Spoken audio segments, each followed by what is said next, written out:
ушул сөздү дагы ата энең айтып койчу. Азамат экөөбүздүн жылдыздарыбыз бири-бирибизге төп келмек турсун, таптакыр каршы келет.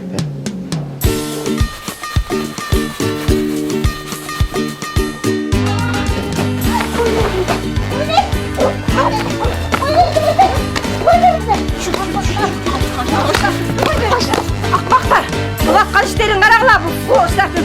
Булдурдайын деди элмесин. Силерге көрсөтөм мен. Сальбас кайкос love story тартырсак. Love story'ni мисалы природада аябай сонун болуп love story тартырып. Сен эртең жумушка жөнөтүп кечинде өзүң Койду койбейсиң, кандай түшүнбөйсүң? Койбейсиң, жана койбейсиң, динбегилерчи болуп, каппасын.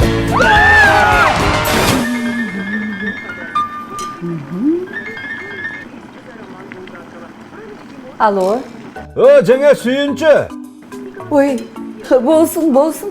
Те, еркин балам қыз алып қачып келеді бүгін. Жақшы болған тұрбайбы? О, тойға келіңіздер. Жөн эле бар болуп атасыңар, ал үйлөнбөйт. Ушундан 3 жолу кыз алып. Сен аны қайдан білесің? Сен мага билерман болбой тез кийин. Кеттік. Мен барбайм. Бай, тойда мен ичип алсам, машинаны ким айдайт экен? Тур кийин. Мен машина айдаганга эле керекмин да силерге.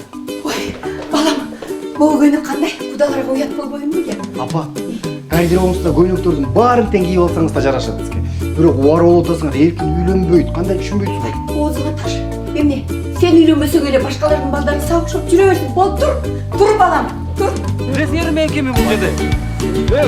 Жашыл қашандыңдар ма? Болмайды бұндай бап кел. Алып кел.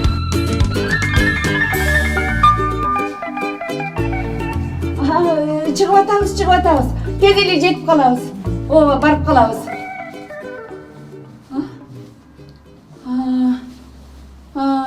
Болуп тур энди. Болуп тур. Той дагы болбой калды. Мен айтпадым силерге, болбойт тойду. Кийинип алганыңарга айтайын, элдин баарын түрбөйт. Азамат! Не? Азчан! Каяка жөнөдүң? Азыр келем, досума жолугуп келе калайынчы. Бейла, biz дағы ел қатары небере жытын жыттағы келет. Апаңды қарашы. Балпайып, келіннің қолына чай ішіп отырғанның ордына бүт бардығын өзі қылып отыр. Ошону айтсаң? Уғал. Аяшатын екеуіз бардығын сөйлешіп бүтіріп қойдық. Сен ошал қызға үйленесің. Точка.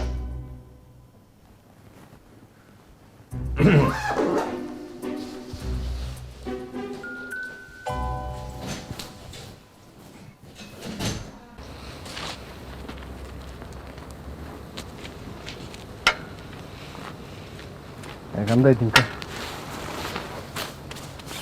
Кандай депті?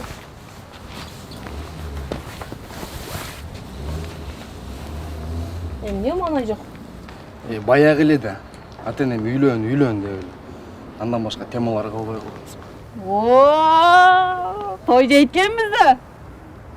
Если что, костюм даяр, жакын досуң болуп чыгам. Койчу, сен тамак болсо эле болду. Эми айтканым досум, Аяш апага жакшы болобу эле дейм да. Жаман болгондо эмне кыйналып атат дейсиңби? Жатат үйдө жыргабы.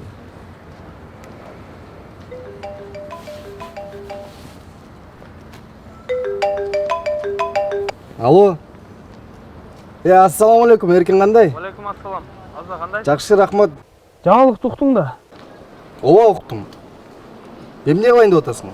Мен Бишкекке эле барат окшойм. Ошол жактан кыз таап, жактырып эле үйлөнөт окшойм. Макул, келе бер да чогуу издейбиз. Макул, күтөм. Давай. Ким? Нени чогуу издейбиз деп атасың? Айылда атамдын бир тууган инисинин баласы бар, Эркин деген. Анда үйдөгүлөр үйлөн деп.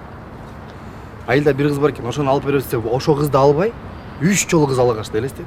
Үчөө тең болбой калды. Эртең шаарга келем дейт. Ага да аял издеш керек.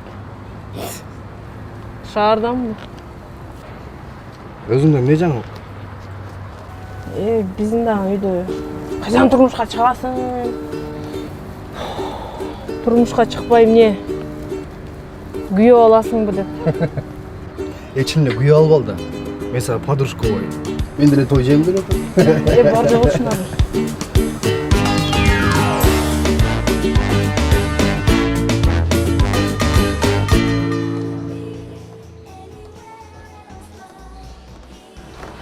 Мында уж. Эркин. Жок дегенде көңүлүңө жаккан кыз барбы? Бар. Сүрөттө жанында. Көрсөтөймүздөр аны.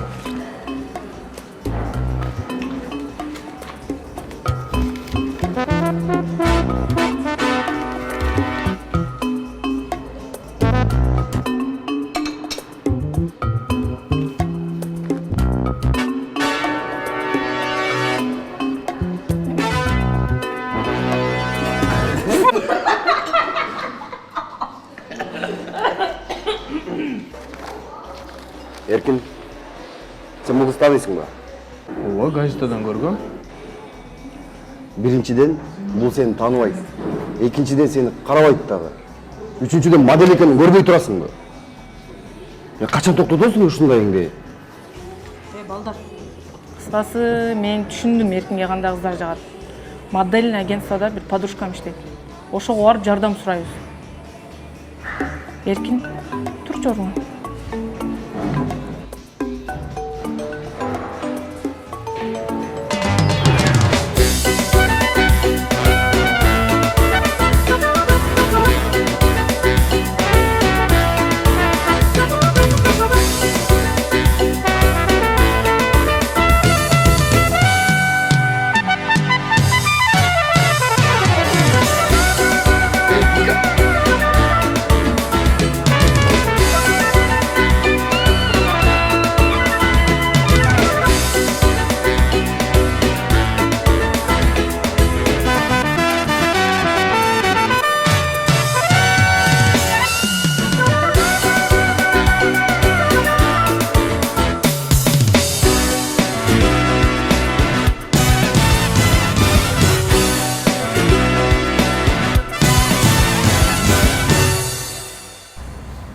Балдар, свиданиеге форма даяр.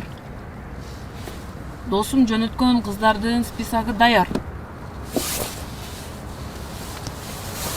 Гүл даяр. Анда биринчи кайка барабыз? Биринчи университетке барабыз.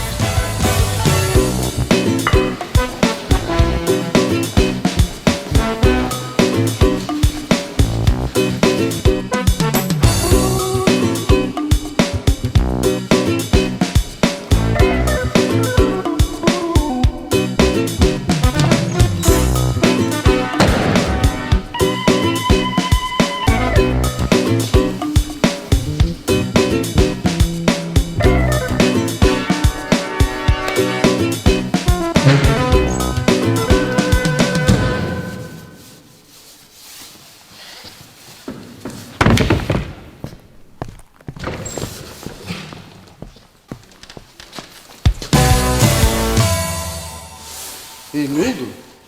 Ölüp keteyim. Kolumda tiygen жоқ. Азат. Бұл қыз таеквондистка екенін айтамын деп ұмытып қалдым. Динкай, сен серьезныйраак болчу.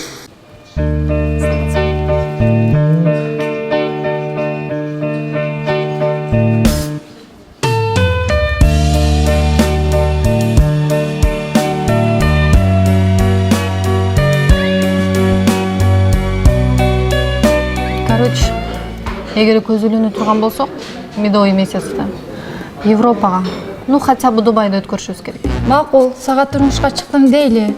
Үйдө өзүң жыйнайсың, балдарды өзүң карайсың, акча табасың. Атың менен чогуу жашабайсың. Алар азыр жашта, отдельно турабыз. Ошого макулсуңбу? Бирок экинчи варианты дагы бар. Адам иште көңүл болот экен. Жакшы көргөн адам менен бирге болсо келет экен.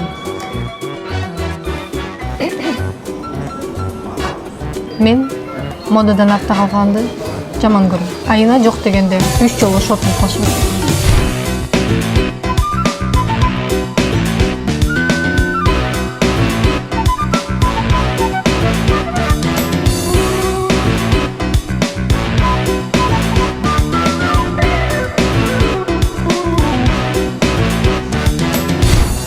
Сенин айтканыңа макулмун. Бирок менин да бир шартым бар. Эгер ошого макул болсом, баары сен ойлогондой болот.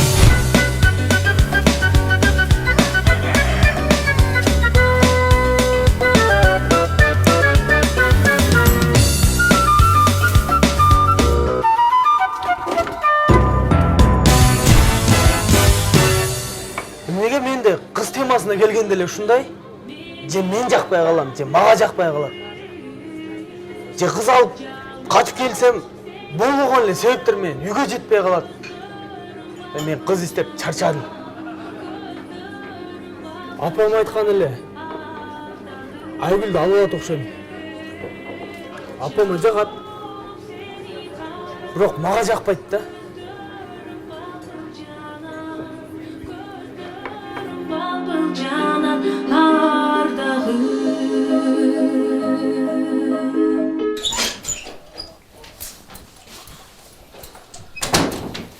Erkin. Erkin. Turay. Taki gel az. Kayaktan ne ertemeninde tınçılık mı? Dozum kандай ertemen saat 12 oldu. 12? Aa. Baş jarılatat ko. Olsun kuş boğun bek bolsun. Tutayım. Ne deysin?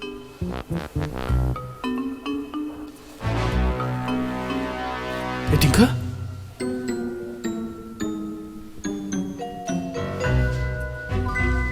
Etiyara, sen emне kılıp oturasың бұл жерде? Кандай ишем не кылып отурам? Өзүң алып келдиң го? Кече күнү не болгон эсиңде жокпу? Жок, кече эмне болду?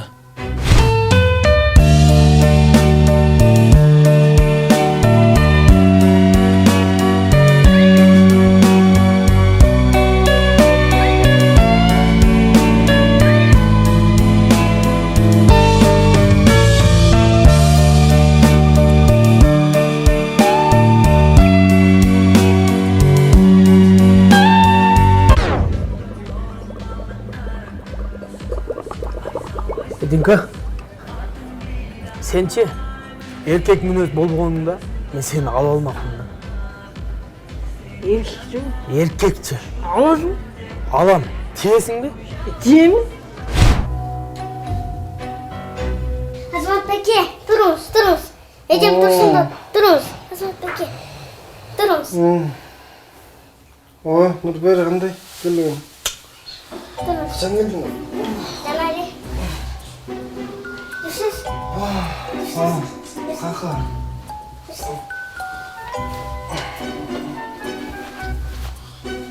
Şaşma.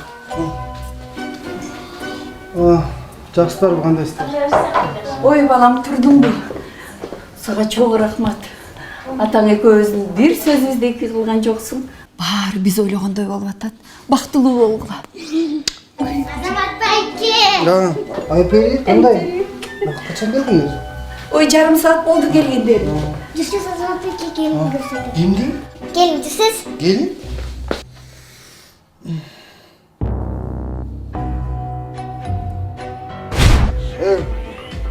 Эгерде өкөңөр үйлөнсөңөр, анда мени жана атам айткан Аяштамдын кызын алам мен да. Ya anda bizde үйлөндү дебер. Эркекче? Erkekçe. Давай анда, мен Аяштамдын кызы үчүн алып. Жанара?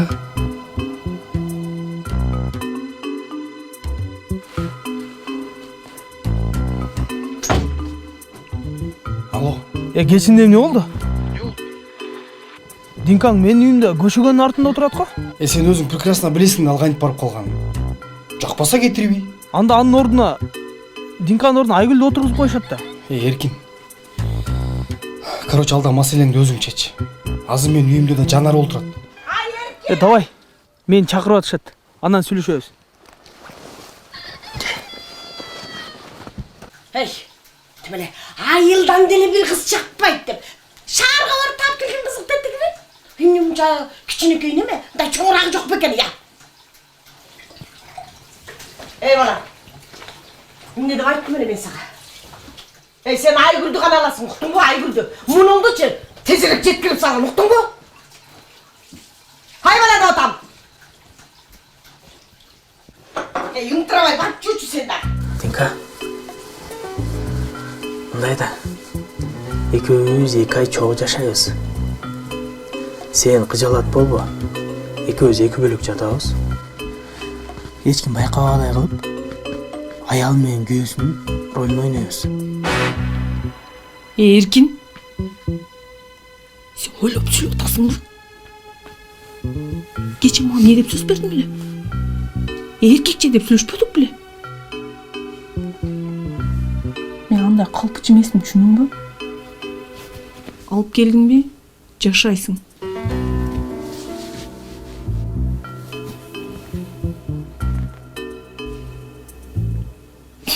Тамаша. Макул. 2 ай болсо 2 ай. Билесиң го, мен бир сүйлөгөн кызым. Эркекчеби? Эркекче. Yem ölmedin baylanayın ha. Tigil bugün duralım diye durmayma. Hay gelin. Ay durmayın çıkarma. O karanı kim çıktılar? Dinka. Dinka.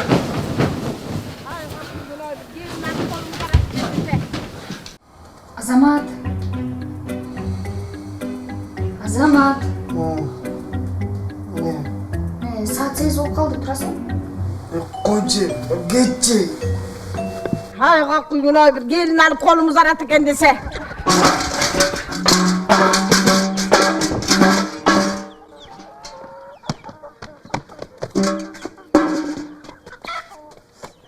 koya dur beri gel. Düşten giyim ha kıyım olup kalmayın. Uyda giydi şahtlar talkalarını askergesini meşittekileri de koşu talkalayın da otasın bu. Bu uydu nerecelerime seni tanıştırayım. Senin uyuңda emне kılganыңды men bilbeyim. Аны менен жумушумда жок. Мына эми биздин үйдүн эрежелери менен сени тааныштырып коёюн. Биздин үйдө түшкө чейин уктап айталтырды. Таң атпай туруп алып бөөреки короону зымылдатып шыпырышың керек, уктуңбу?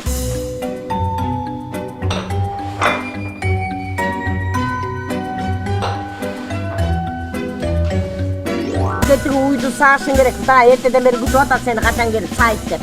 Uydu saat бүткөндөн кийин биз турар маалда тамагыңды ысытып, дасторконуңду жайнатып коюшуң керек.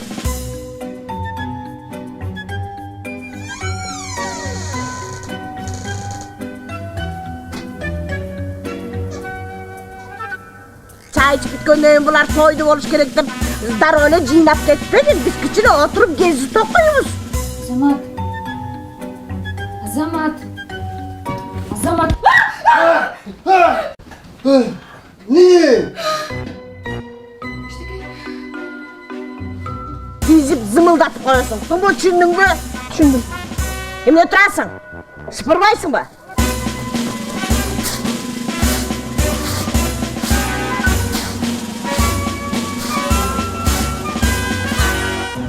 Koy otur. Çanglatmayın.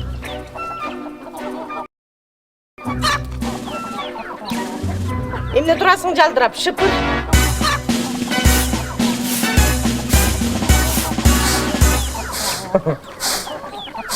Бұл үйде сені көпке қалдырбайын. Бұл үйдің келесі сен емес, Айгүл болушы керек.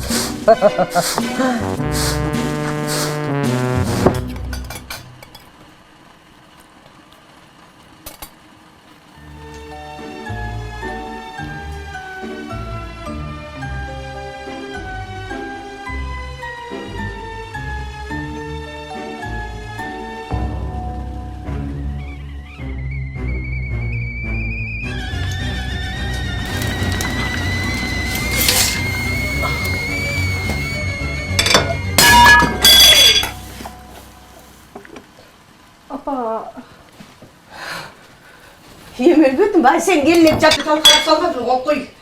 1-2 жылда бұл үйде бір нәрсе қалағы, же барын талқалап саласың ба? Атайлаган жоктун апа. Ошол эле калды эле. Атайлап ишак сындырганың. Мен сага жакшы айттым эле го. Тыңыраак, тетиги Айгүл деле алып алчы деп. Жок, сандалып шаарга барып таап келген катыны. Ой, өлүгүңдү көрүп калайын десе.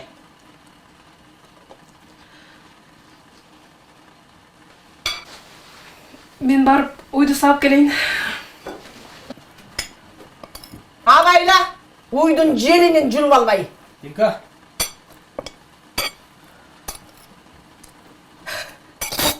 Динка, эмеле аркасынан ичип алган го.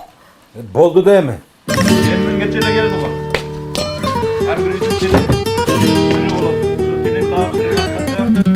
Ушулай күлүңөрдү. Билесизби дагы.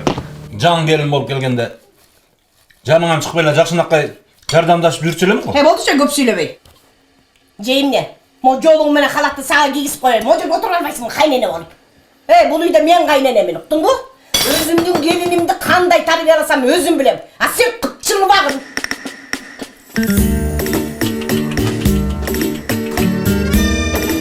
Бабрат, туруп бересиң. Сайын, кетем.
Озерныйга барбай эле өйдө эле аларчык эле чыкпайсыңар атам. Барганда көрөбүз да. Келиңиз ата. Рахмат Айлан.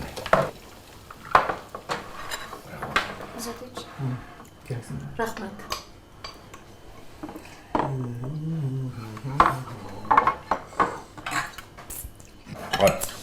Кызым, чоң рахмат.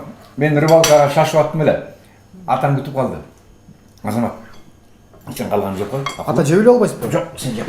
Атама салам айтып коюңуз. Кызым, атаңына бетин даярдап сумкасына салып бер. Анан холодильникте бышкан жумуртка бар, ошону кошуп кой.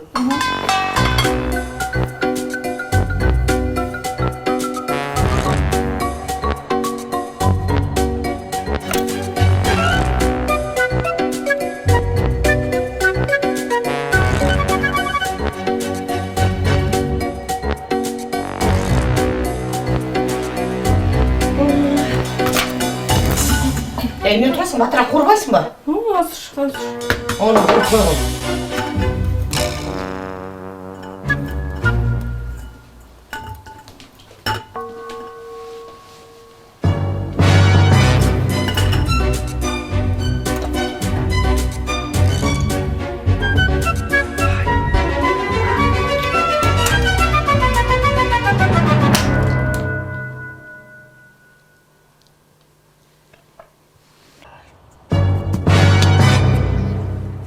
Апам билесиң да, аны кетирбей койбойт.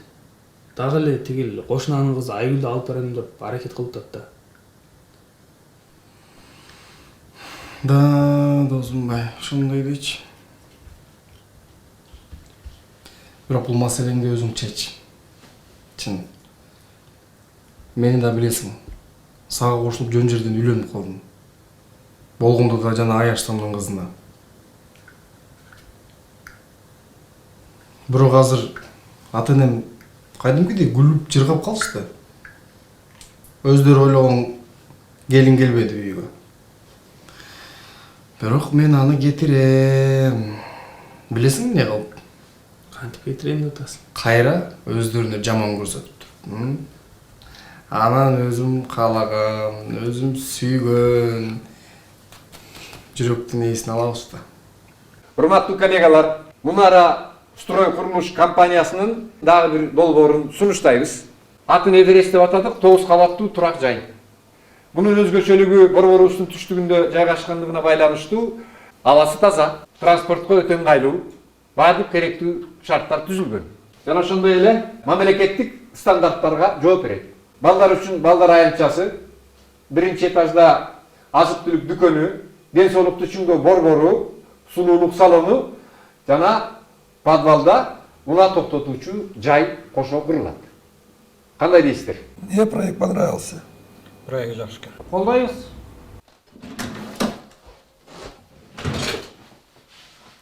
Динка. Опа. Эмне мулардын оозун ачып койгонсуң?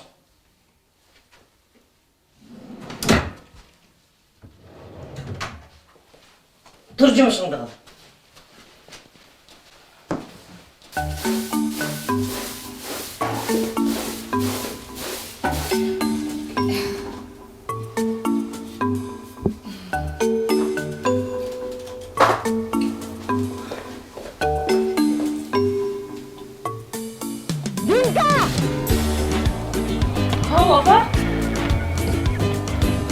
Sen süpürün aferin koş.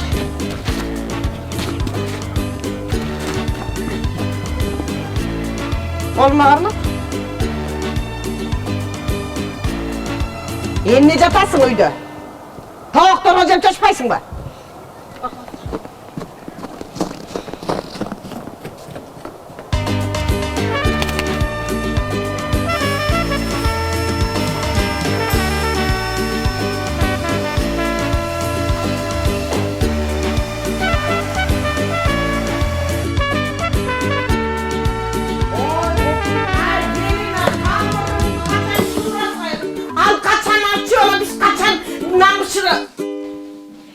Вот sen öyle palamak pişirgandasın mı? Yemin etmedim mi bu ne? Nam. Ne olgan nan? Francuski nam. Francuski mi? Bir ötol ele Nemetski kılsan bolmuk.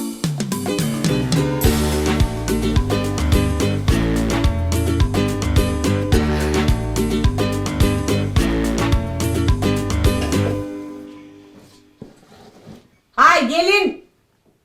Ay gelin. Dülüy olup kalgan bu. Opa. Tetiği pulp talp verip koy.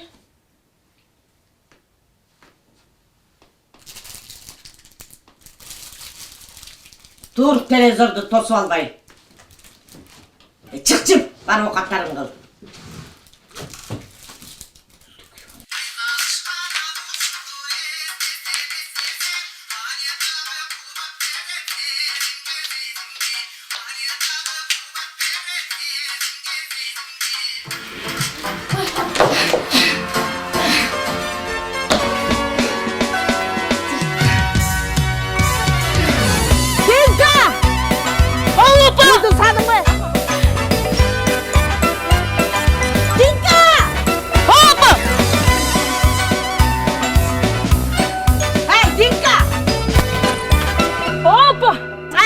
Süpürüp koydu önüme.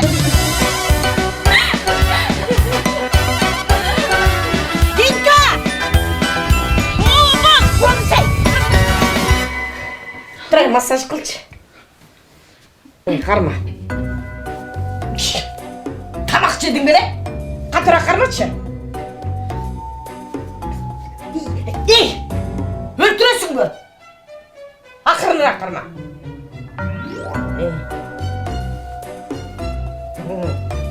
Boy, moynumdu karma petçi moynumdu. Azamат, Öydürüm moynumdu.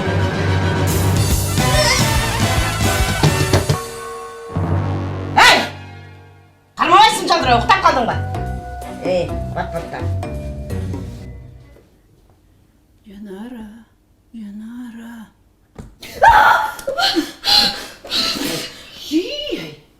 Не мынча?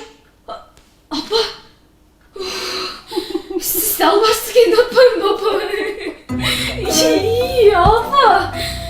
Bu maska. Жастар, Нұржат эже бар екен. Ооба, бар. Апа! Апа! Емне? Siz çakırıyorsunuz. Кандайсыз? Жақсы алыптырым десе. Айгүл келе ғой, кел. Келдим. Яспы, сізге компот алып келген дауыс дейсің деп. Қоқ келген десе, белім түсіп қалды. Ай, жоқ. Жоқ, өзім көтерем, жүр ғой. Сүйге қағылып кетейін десе. Кіре ғой. Gelirsin ben götüreceğim. Gördüm otur, ben özüm öyle götürem.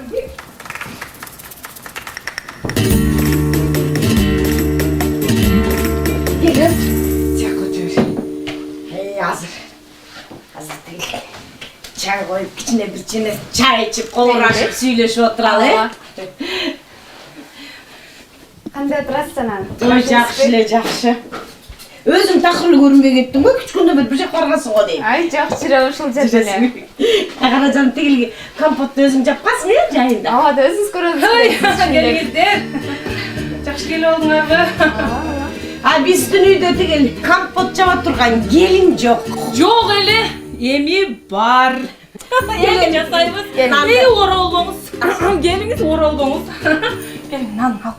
Siz meni qiynalib shuncha 3 litr kompotni ko'tarib keldi. Belim вообще o'rib qolsa kerak a. Bilmayman keyin qanday turaysiň o'zi. Erkindan ko'p aytadi da, menga bunday батыр turib bere turgan ayol kerak deb. Endi sizlarga ne qilasың, turamiz, sizlarga батыр kerak joqda. Keling opa. Tegile meni surayın dedim ele janağı.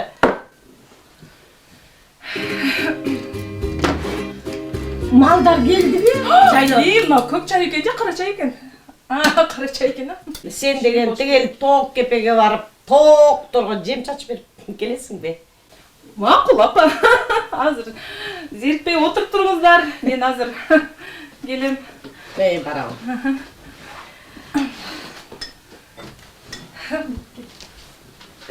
Апаске чай одан құпырайын бе? Ой, қысығырақ құйып тұрыңыздар. Здравствуйте, скажите, пожалуйста, показания счетчика горячей воды.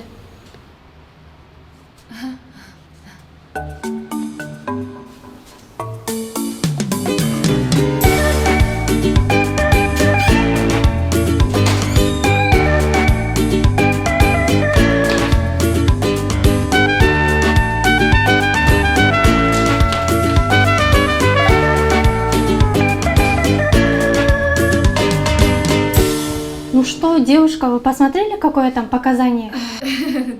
Да. Жоңыз, ысық суын көргөзмөсүн сурап атам. Ушинбейсизби анам не деп атат деп коем, азыр күтүп туруңуз.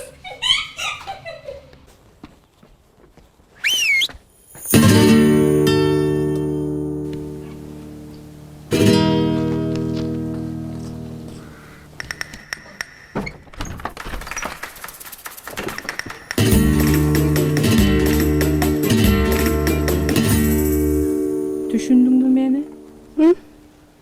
Билип жүрөсүң да эми, туурабы?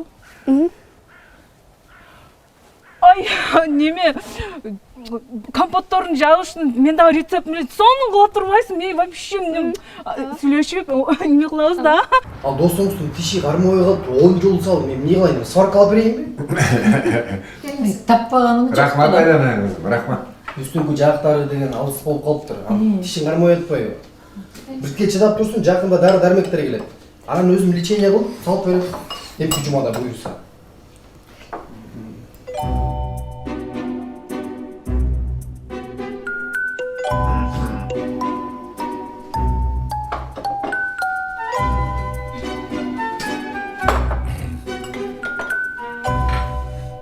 силер шашпай içe bергиле, макулбу?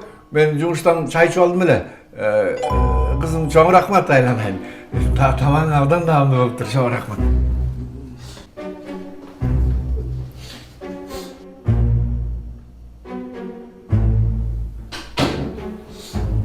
Эч нерсе эмес балам.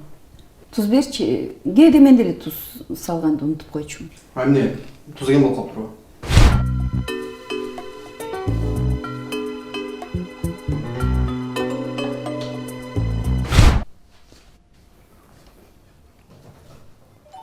Бакы кошунаңар бар го, Айгүл. Айгүл дегенчи. Ошол бүгүн үйгө келди эле. Ошол чай ичип, сүйлөшүп, отуруп. Неме суроо да. Ошо Айгүлгө неге үйлөнгөн жоксун? Жакшы эле кыз экен го. Динара, апам күндө Айгүл деп берип эми сага өттү. Жок мага баары бир, мындай жөнөсөм мен сураганым, мага баары бир. Айгүлдүчү талант 7 класста вечеринкада өп койгон. Тамаша. Айгүл менин вкусумдагы кыз эмес да. Сага кандай вкусуңдагы кыздар, кандай кыздар жагат? Менин вкусумдагы кыз жөнөкөй, шайыр. Түшүнүктүү. Мен жаттым. Бай, жакшы жаттым. Ты красивая, Флоранс. О чем были стихи, которые ты читал? Я обожаю тебя. Свет твоей улыбки, любовь и нежность в твоих глазах. О, горлицы, ты посмотри. Египетские горлицы — редкость в это время года.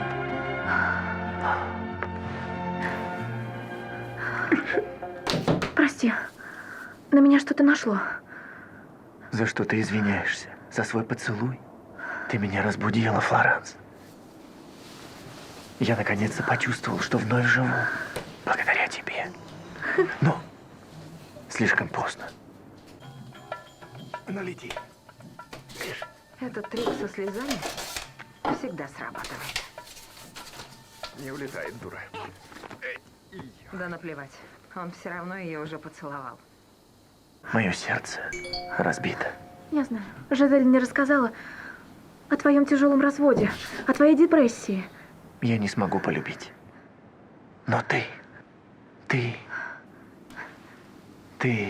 Флоранс, ты достойна лучшего. Спасибо, Пьер. За что? Спасибо. Значит, договорились. Сестра не должна узнать, что это я устроил. Разумеется. А если она вернется к этому идиоту? Мы вернем всю сумму.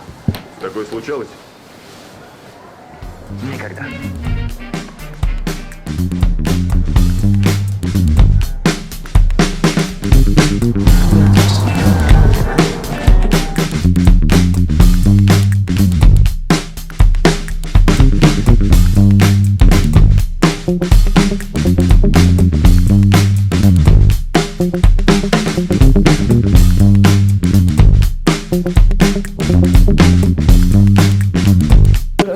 Кандайлы кишиге келинди берип коет я. Мына карачы, чак түш болду. Тил дагы эле тура элек. Хай, келин! Хай! Кишинин жүрөгүн чүргөн бас бери. Кишинин жүрөгүн чүрүп, эмне жердин астынан чыга калдыңбы? Жок апа. Эмне отурасың? Ай, королорду чыпырып кой дебедим эле. Койдум апа. Уйду садыңбы? Садым апа. Тоокко жем чачтыңбы? Чачтым апа. Тил тасалкон даярдап, чайың даярбы? Даяр апа. Дагы эмне кылдың, эмне эле? Кат жасадым апа, бар жокто коюп койдум. Жалбырактарды, кургап калган жалбырактарды барып келип чыктым апа. Тооктордун баарын тарап чыктым апа. Тамактарды жасап, бар жокту кылып, жемдердин баарын берип апа. Бар жокто кылып койдум апа. Кыжаат болбоң апа. Бар ордун апа. Болду чей. Апалай бербей мени жеп. Болду апа. Алдыкыны деген жалдырабай күрөктү ордуна коюп койгон, уктуңбу? Апалап кететтиң эле мага.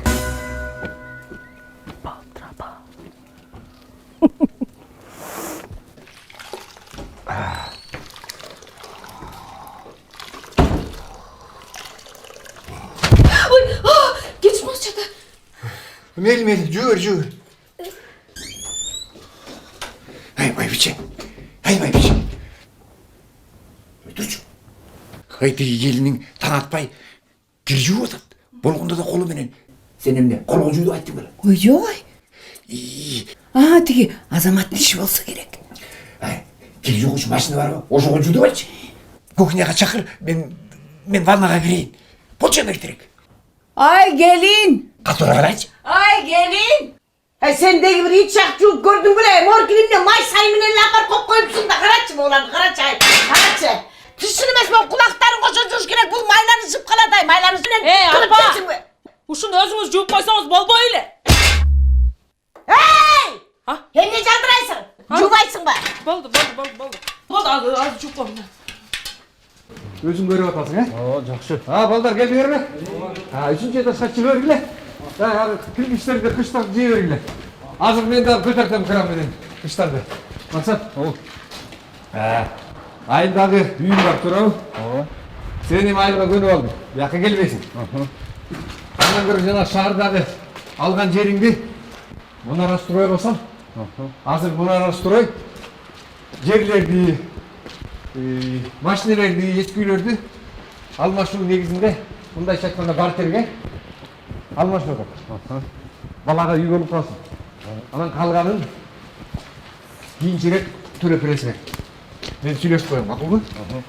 Жақсы, мен қосынан бұландағы машинасын қойып, şu мұнара стройдан бір квартира алдында мақтап атқанда. Анан бір жақсы ойларды айттыңыз. Еркінді үйлегеннен кейін бір бөліп қойсам бұл деген ниетім бар біле. Анан келін көрбеген жұмша өлтірет болып, келінің ісінде қиялын білесіз де. Жақсы нәрсе айттыңыз. Рахмат сізге байке. Анда сөйлестік. Жүріңіз. Ей, келін! Ай, келін! Апа!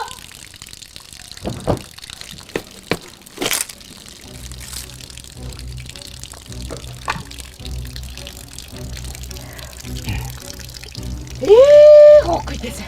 Ай, 2 күннен бері ачкин істеп жүрмедік біле.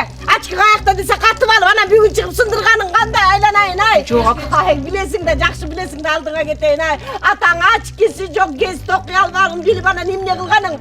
Айланайын өшке шықсаң, өшкінің итшағын талқалайсың. Үйге кірсең, үйдің итшағын талқалайсың.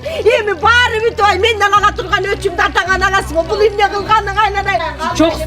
Ай, еркен, ай. Қарашын оғы қатыныңды.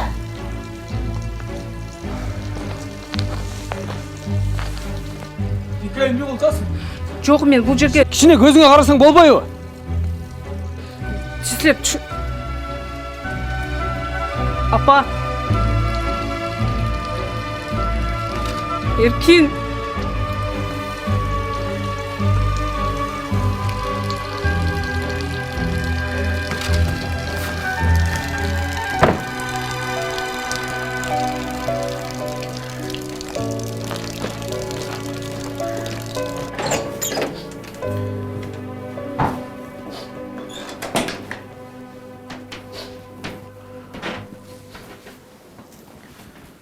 Динара, елевач.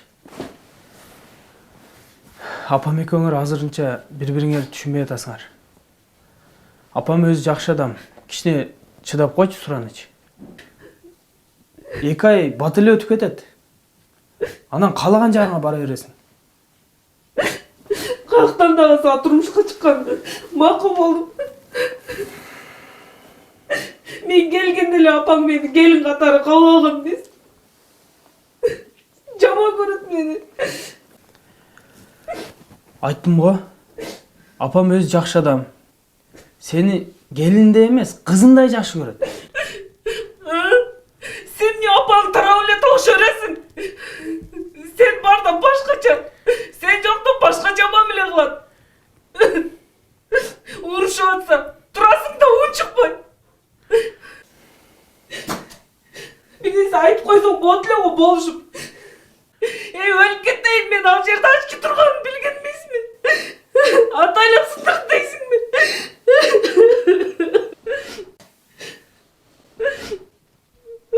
Бар Чынары.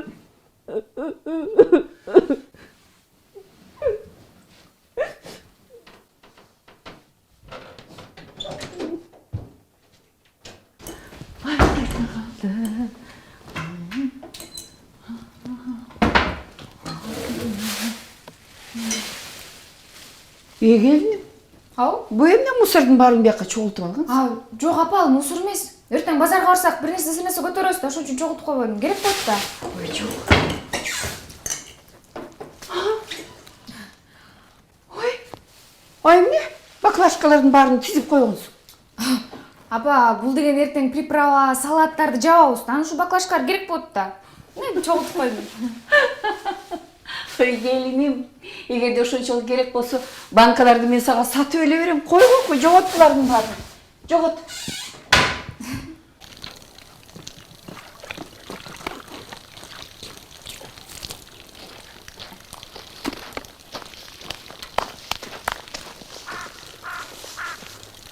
Апа, ушул бир ачкинин айынан урушкандын кереги бар беле?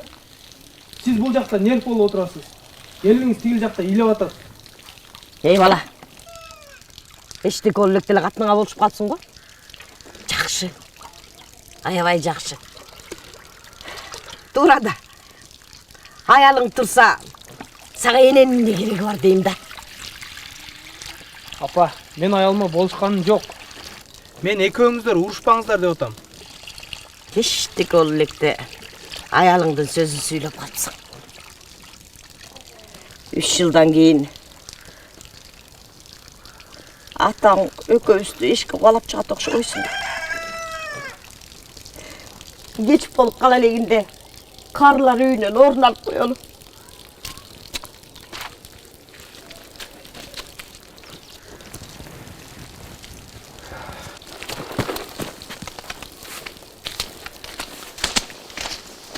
İşteyiz.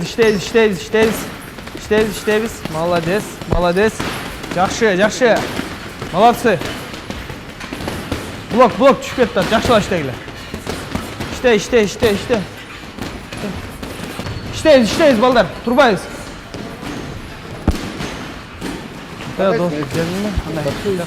Жакшы, рахмат.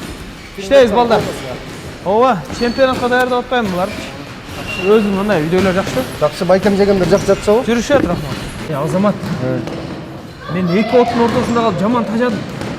Неге? Апаңа болсаң, апаңдын баласысың, аялыңа болсаң, таска булушуңсың. Эмне кылышты да билбей калдым менчи. Келин болуш кандай кыйын экенин билесиңби? Жаңы үй бүлө, жаңы ата-эне, жаңы үй бүлөнүн шарттары. Ошол үй бүлөдө ар биринин көңүлүн карап мынтип туруш керек экенсиң. Керек болсо күлгөн дагы болбойт экен. Сүйлөсөң дагы болбойт экен, жинденсең дагы болбойт экен. Мындай резко карап койсоң дагы болбойт экен. Кыскасы жашасаң дагы болбойт экен да. Жадап кеттим.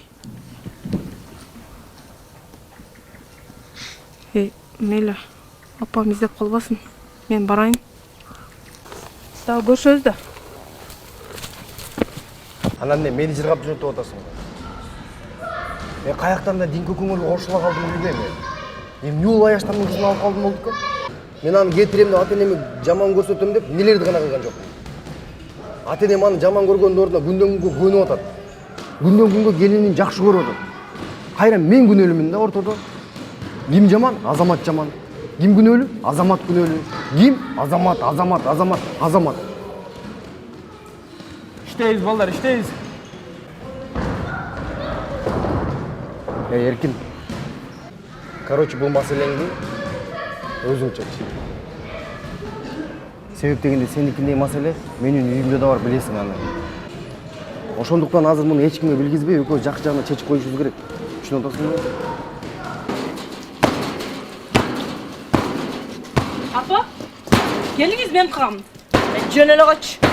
Апа, келиңиz мен кагам, апа. Келин. Муну да айырып сала көрбө.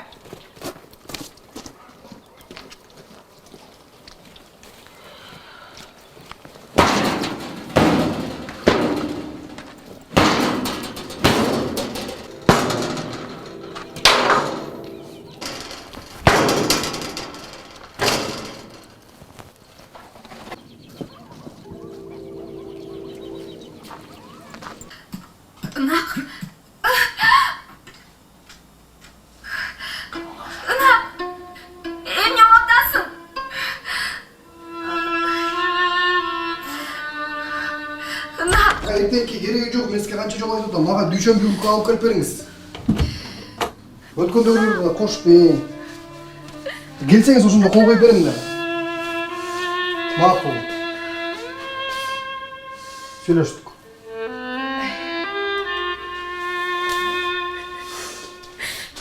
Эмне болду силерге? Тынччылыкпы деги? Апам эмне болду? Жанара, эмне болду айтсаң? Ына акшылап таштап кетти. Ына? Ким ал акшылоо деген? КТРКдан телесериал көрүп, ошо кыйлап атышат. Ой, кой күндесі. Мен дагы эмне болуп кетти десе. Уж сериалга да ыйлайсыңарбы? Окшош, табышты.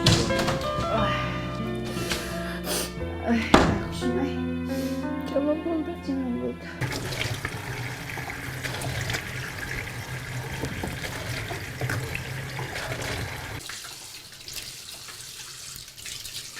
Тенка, апамдын характерин билесиң го. Барып кечирим сурап койчу, тынчыраак жашайлы.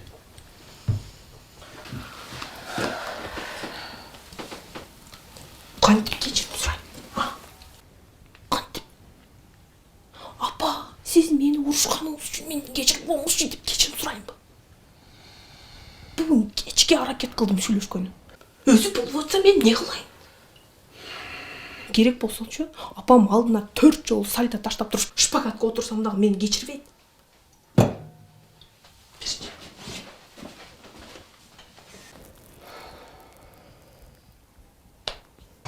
Gelin, nan alып кетші, нан түгөнүп қалып тұр, қантип тамақ жейбіз. Бар ғой, бар. Мен эле бүтүрүп коем муну, асырпа. İçimde çatışıp oynağın kez Esimde, esimde Esimde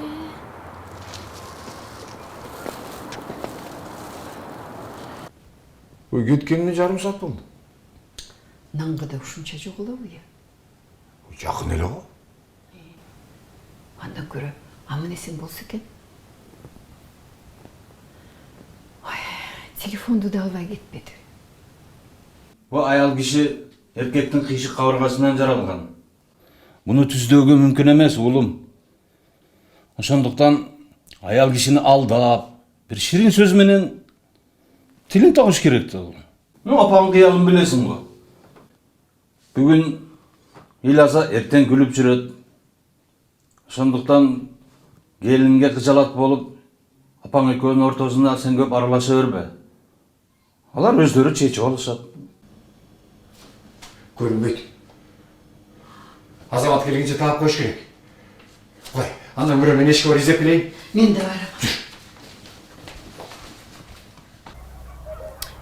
Кандайсың ай каралдым десе. Апа, кандайсыз? Жакшысызбы? Денсаулыктарыңыз кандай, ооруп элесизби? Атам кандай жүрөт? Эркен байкемчи? Жеңем кандай жүрөт, апа? Алдыңа кетейин. Сен жок апаңдын чача карбадыбы? Ай айланайын, бул келинчи эч нерсе үйрөнчүдөй эмес. Тескерисинче баарын талкалап бүтпөдүбү? Ай көзүнө эч кимди илбейт. Атаң менен мага каяша кылып атпайбы? Апа, мен жеңемди билем го. Ал антип каяш айтпайт. Өзүңүз бирдеме кылсаңыз керек. Жөнтө жок да мага мен эмне дептир? Апа, жалгыз эле бир келиниңиз бар го. Аны урушуп эмне пайда табасыз билбеймин. Койчу айланайын, болду. Өзүң менен мындай бир жай отуруп ушакташайын десем кайра жиниме тиесиң да.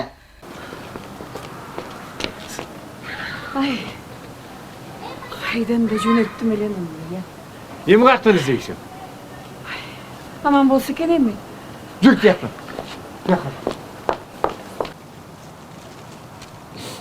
Апа.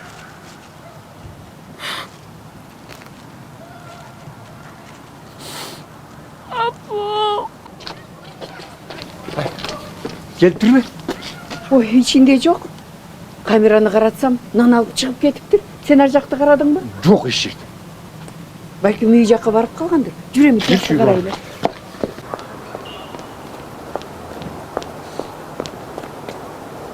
Ой, Жанара. Ой, Жанара. Ай, эмне отурасың бул жерде?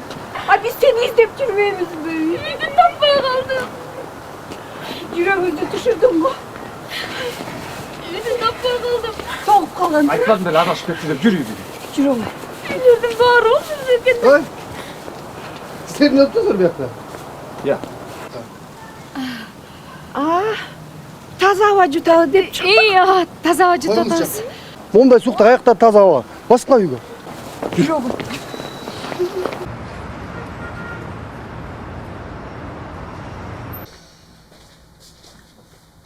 Азамат, тұр чай ішеміз. Азамат, тұр жұмысқа кетіп отырсың. Қойшы ұқтатшы.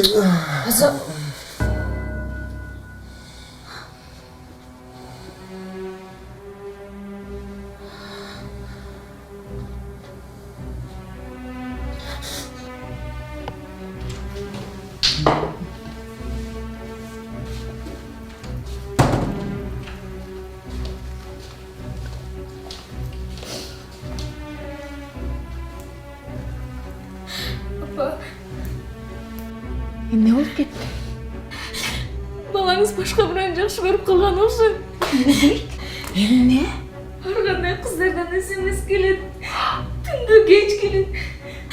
Мағалса көңіл бұрмады. Анан мойнында. Илебачы балам. Илеба. Бәлкім сен жаңылып атқандасың. Мен баламмен сөйлесейін. Барын тақтап білем. Сабырды болуш. Аял киши сабырды болуш керек. Андан көрі чай қойчы, екеуіміз чай ішіп сөйлеселейін. Қызым, илебачы балам.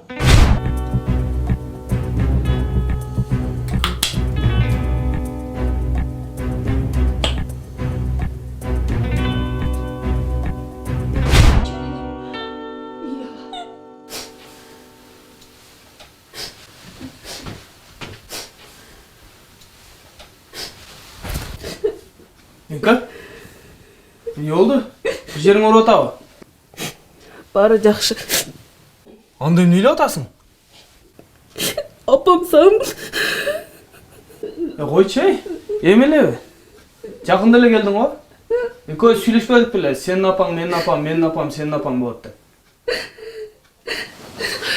Қана ошонда болса. Тұрмышқа шықсам, қайненең өзің апаңдай болып қалады дейсіле. Анда емескен ғой. Анда видео вызовтан çalıp сөйлешіп, сағынышыңды жазып алды. Сен видео вызов қылып қой, түсіндің бі? Мақұл анда демалыш күні апарып келейін, чоң барып келеміз. Еркекче? Еркекче? Ұлың менен еркекче сөйлесші.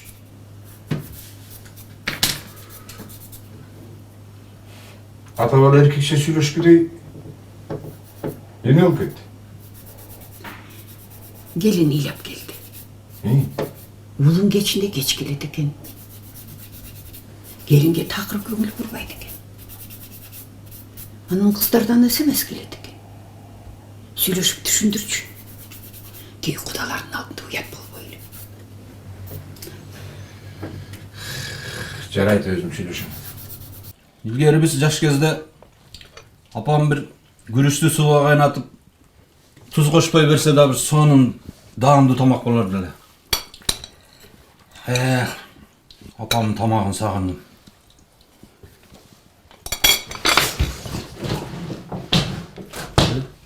Құдайыма тұр, бұғайым не болды? Апасын сағынып тұр. Өзіңде элемдай жаш келін болғансың, не апаңды сағынбадың белең. Күніне қызың менен 2 уақыт сөйлесесің. Сенің қызың қыз-тағы башқалардікі қыз емес пе? Өзіңді елестетіп көрсің? Жаң келгеніңде чөптің арасына кіріп бекініп, шолоқтап үйлайтелең ғой? Мама деп. Құды апасы келіп, мамасын беріп қоя тұрғансың. Жастық.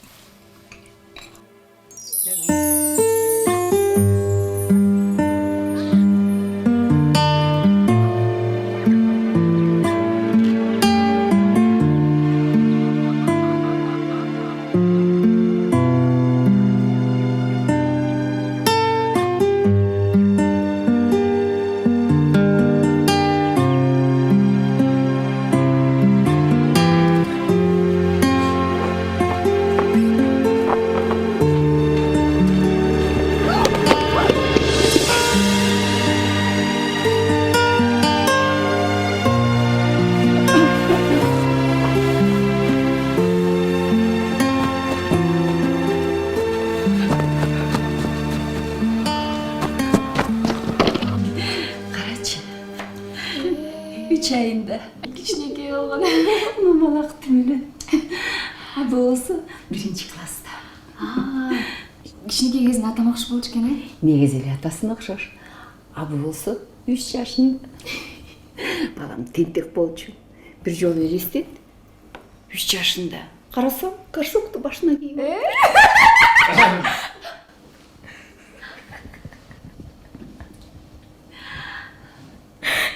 Азамат эрке бала. Баягы жалгыз болгондуктан эрке өстүрүп коюптурмун. Эгерде анча мынча тентектик кылса, мага айтып, мен аны тескеп коем. Албетте. Жакшы эле. Кызым, Ал. мага берсең, мен эле туурап коеюн. Жок апа, мен өзүм эле турайм. Сен барып эсе ал. Уйкум келбей атат. Караганда уйку деле качат экен. Мындай оокатты мен өмүр бою жасап келбейм. Бара кой. Эсе ал. Эсе ал.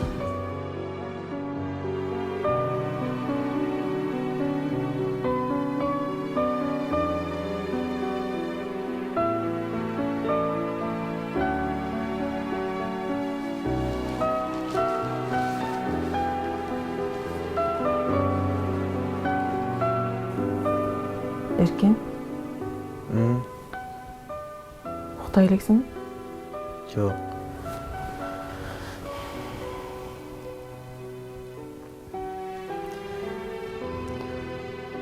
Мен сага көптөн бери бир нерсени айткым келип жүргөн. Эмнени? Мындай жалган жашоодон чарчадым. Токтотобучу. Туура айтасың. Биз муну менен ата-энебизди эмес, өзүбүздү эле алдап жүрөбүз. Бул жалган жашоону токтотуш керек го дейм. Эркин, сен туура эмес түшүнүп калдың. Мен мындай мааниде айткан жокмун. Мен мындай кичинекей мамлекет куруп, көп балалуу болуп, ошол үй бүлөм менен бактылуу болуп жашагым келип атат. Ошондой мааниде айттым, түшүнөсүңбү? Динка. Койсоң, дагы эле тамашалап баштадыңбы?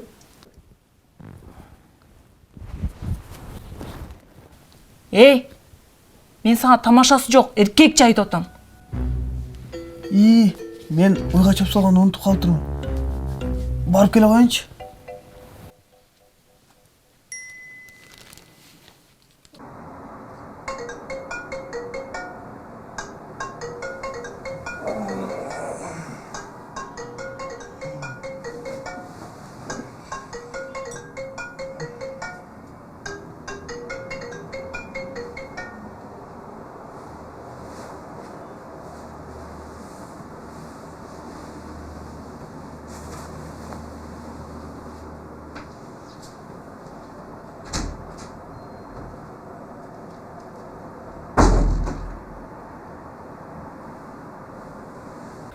Алло, Аза. Келбесең болбойт. Динка, келишимди бузуп, кроватка чогуу жаталы деп атат. Эмне деп атат? Ага эмне болуп турупту? Билбейм ага эмне болгон. Келбесең болбойт, Мен кайтып барма белем, түнчүн болмойм. Бир жардам. Эркин, короче, алда маселени өзүң чеч, макулбу? Макул, өзүм билем. Давай эртең сүйлөшөбүз.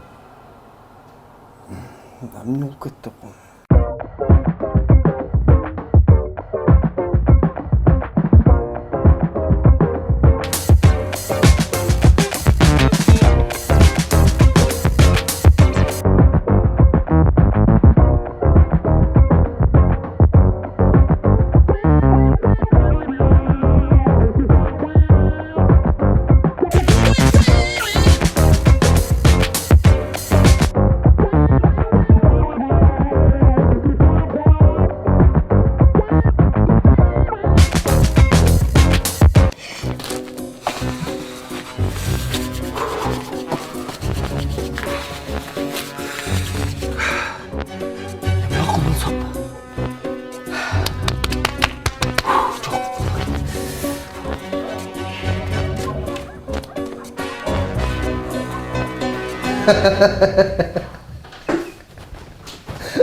Вообще бордыз еткендай. Еркин, сенчи? Динка менен жашаганың араң эле 10 эле күн болду. Мен аны менен дос болуп бир двордо чогуу жүргөнүбүзгө билесиң го 20 жылдан ашты. Мен элестете албайм сени. Динка сага тийишип аткан. Түшүнүп атасың мындай? Еркин, сен бир нерсени эсиңден чыгарба. Сен Динара менен договор менен жашап атпайсың, туурабы? Договорун бүткөндөн болду экөө эки жакка чачайсыңар.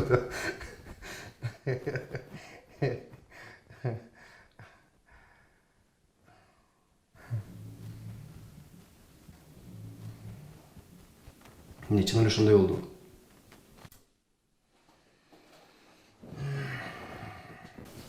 Мындай да Эркин. Кыздар, мен жакшы көрүп билесиңби? Любой кыз романтиканы жакшы. Биринчиден, бөлмөнүн ичин караңгыла. Өй, мен бул жака Динаранын кереги жок. Сен өзүң романтика жасатып отуң. Динка, сен бара берет экенсиң. Экинчиден, ошол экил караңгы бөлмөгө свечаларды коюп чыгыш керек. Эркин, ой чырак деген жокму? Свеча, түшүнүп атасың? Свечалар тизип чыгыш керек. Ал эми үчүнчүдөн болсо, гүлдүн жалбырактарын чачыш керек. Эркин, үйдөгү гүл болбойт. Цветочный нормальный эле гүл сатып алчы. Роза жалбыракта. Жазадыңбы? Герой болуш керек.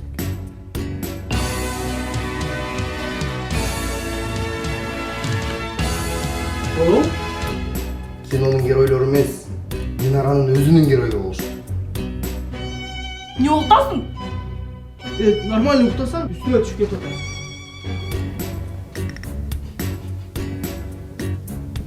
Эркин, залдан кийин, тренировкадан кийин жуунуш керек.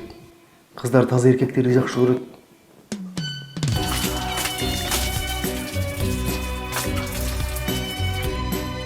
Сарайдан эмес, баняга барып жуучу да эл катары баняга барып.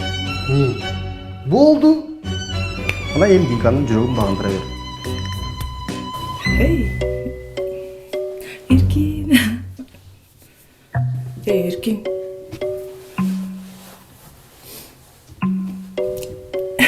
Эркин.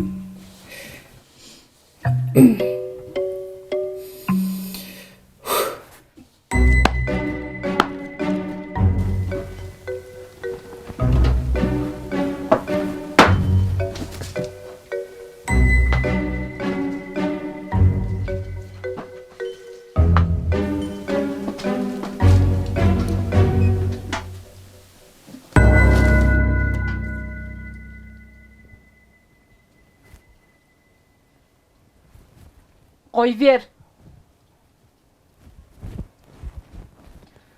Кой бер деп атам сага. Түштөн кийин келип алып мага жабыша бербечи. Канча жолу кайталаш керек?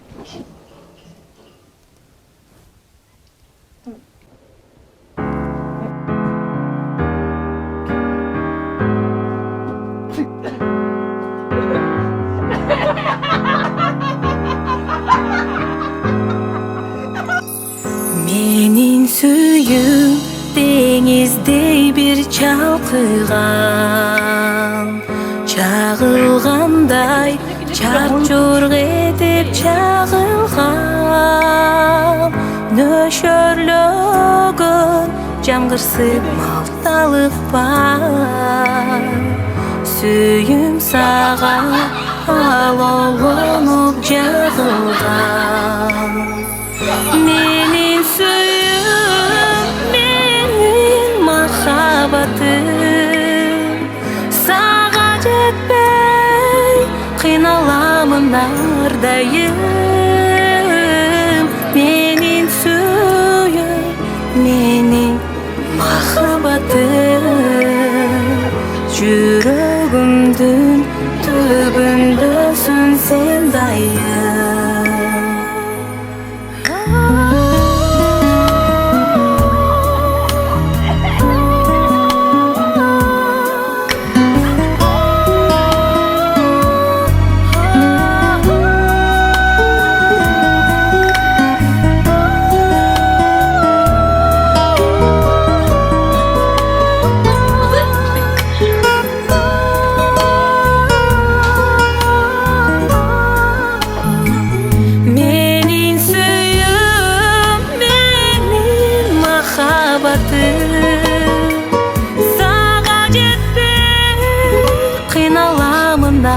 Ardayım menin suyum, menin mahabatım. Yüreğimdün tübündesin sen dayım.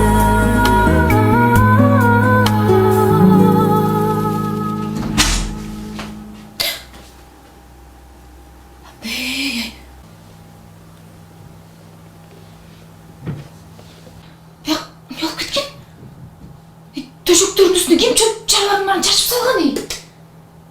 Сөйт турса нишанды жакты дейм да ey.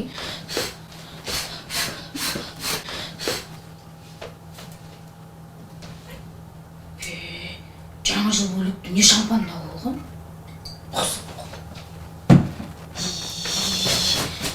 Ой бем.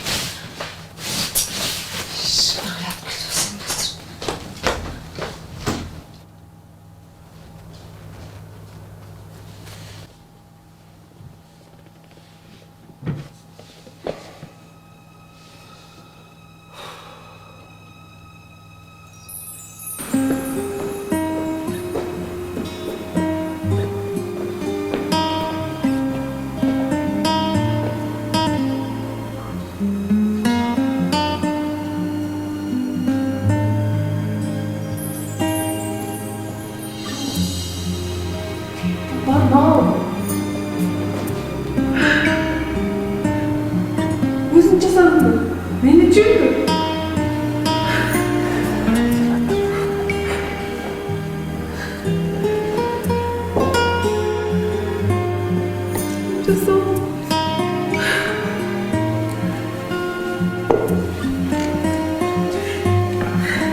Динара, мен ушул күнгө чейин өзүмдүн кызыкчылыктарымды гана ойлоп келдим. Сенин сезимдериң жөнүндө ойлоп да койгон жокмун. Өзүмдүн проблемаларымды чечиш үчүн мен сени колдондум. Сен аны жакшы билесиң. Бирок мен ага өкүнбөйм. Себеби мен сени таптым.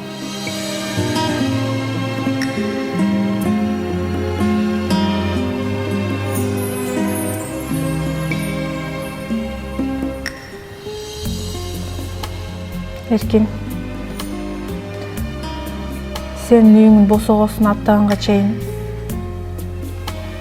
өзүм кыз болсом дагы мен өзүм эркектикиндей өзүм аябай күчтүү, эч кимге көз карандысыз сезчү элем.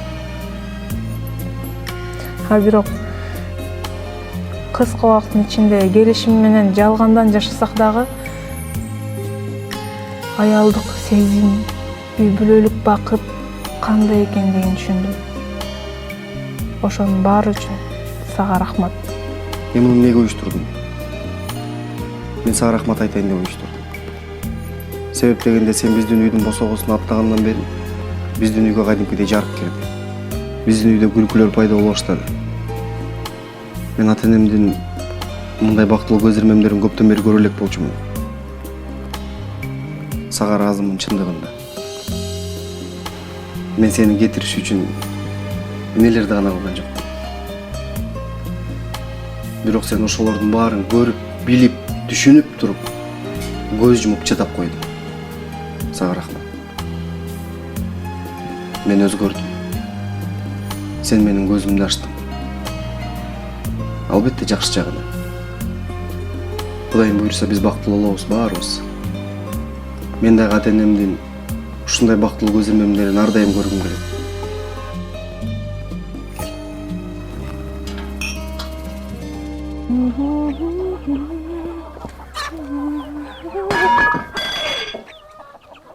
Апа? Апа! Апа! Апа! Порой мы забываем о том, что работаем для того, чтобы жить в комфорте, а не наоборот. Ала, сен түнү менен көчөдө эмне иш кылып жүрөсүң? Чтобы просыпаться в хорошем настроении. Ата көрүп атпайсызбы? Кээде түнөдө иштегенге туура келип атпайбы? Ооба атам. Түнү менен эмне иш кылып жүргөнүмдү? Эмне иш кылып жүрүптүрмүн? За окном Өйдөт эмес, өздөрдү кылып атам. красоту Кыргызстана. эмне болгон сөздөрдү айтып атасыз? Сен көчөдөгү бул обуз иш үчүн жаштыгыңды убактыңды коротподуң.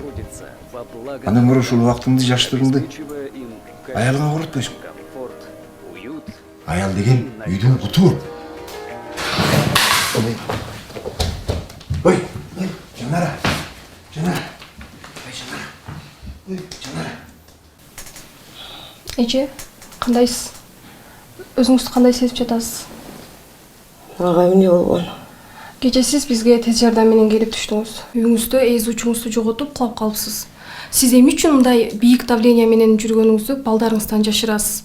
Эже билесизби, бул сиздин өмүрүңүзгө абдан кооптуу. Бунун акырети жаман менен бүтүп калышы мүмкүн. Эмне үчүн сиз айтпайсыз? Бирок эже, сиз абдан сонун кызды тарбиялапсыз. Кызыңыз абдан мээримдүү кыз экен. Түнү күнү сизден көзүн ирмебей, жаныңызда колуңуздан кармап, ушул жерде отурду сиздин жаныңызда, колуңузду сылап. Азыр да дарыга чыгып келейин, апамды карап тур деп аябай мага табыштап, анан мени отургузуп коюп өзү чыгып кетти. Аябай тарбиялуу, мээримдүү кызды тарбиялап өстүрүпсүз. Кызым. Алло, кызым. Кандайсыз апа? Жакшы болуп калдыңызбы? Апа, мени кечирип коюңузчу. Үйгө коноктор келип, кайненемден суранып чыга албай койдум. Эми сиз больницага Алло, кызым. сөзсүз түрдө бар. Кызыңыз да келип калды. Апа, Кантип калдыңыз апа? Жакшы болуп калдыңызбы? Жаман жүрөк түшүрдүңүз го. Суу ичесизби? Суу ичесизби? Сууап кетирем. Азыр апа, азыр.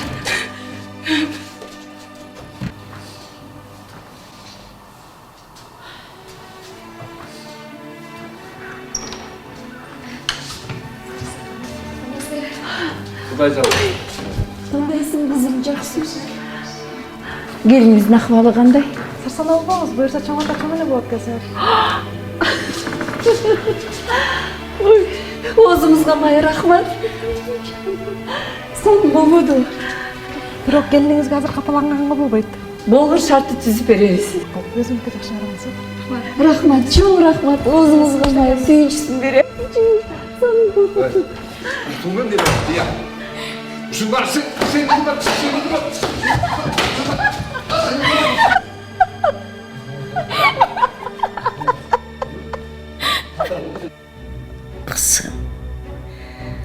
Кызым деп күйгөнүң менен. Сен өлүм алдында турганда кайынжылды уруксат бербесе, жаныңа келип сенин ден соолугуңду сурай албайт экен. Үйүңдөн башка үй бүлөгө келин болуп баргандан кийин ал башканын сөзүн сүйлөп калат экен да. Мына менин келиним, менин кызым. Ушул мен бир сөзүмдү эки кылбай. Өмүр бою мага кызмат кыла турган адам ушул экен. Мени кечирчи келиним. Сени себепсиз кордоп кыйнаганым үчүн. Бул кайнене менен келиндин ортосундагы мамиле илгертүүдөн бери келе жаткан чечилгис маселе. Келгиле кайненелер.